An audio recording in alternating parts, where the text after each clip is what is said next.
Eli Yastrib's log. Our Witworth, a dependable mainstay of the company since, well, really its inception and the doom of our old company, well, it's no longer what we need it to be. So let's see if we can incorporate some clan tech and make this thing a little bit higher performance. And I know we already have some clan tech in here, but I've been speaking with our mech techs and Yang Vertanen, and he says there's a lot more we can squeeze out of this guy if we just try.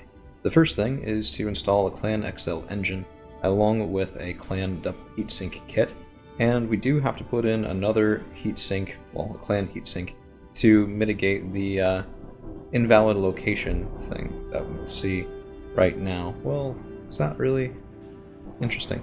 Alright, so let's go over to our engine cores. We're going to put in a core 240, which will bring our movement up to 7 on the move, 10 on the sprint, which is competitive with the Medusa that we just started fielding the other day. And actually, I think we only need one. Yes, one of those.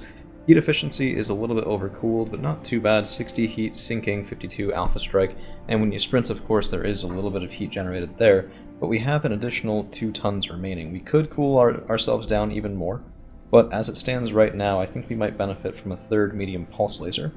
See, what had kept this mech from really fulfilling its role a lot better previously was that it could never really close with the enemy and get those guns online in a timely fashion. That's why the medium pulses were rarely, if ever, used.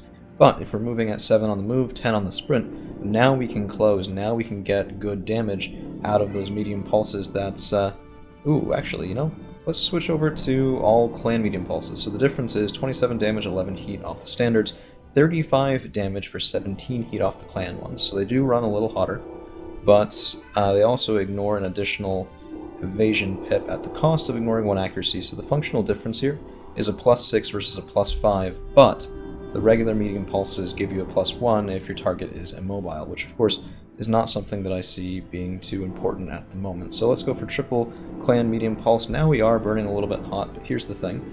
We're going to be wanting to use the LRMs pretty much all the time, and that's a minimal heat involvement.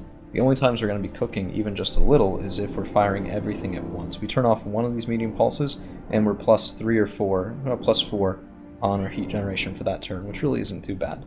So we can do that just fine. We'll probably turn on and off the one that doesn't get the +1 from being in the lower arm. I wish I had other laser slots in the arms, but unfortunately it's just a Witworth. Now, this is looking a lot better. We have a 240 core, we have an XL engine, we still benefit from Witworth Rugged, and we have a lot more firepower we can bring to bear one heck of a lot quicker.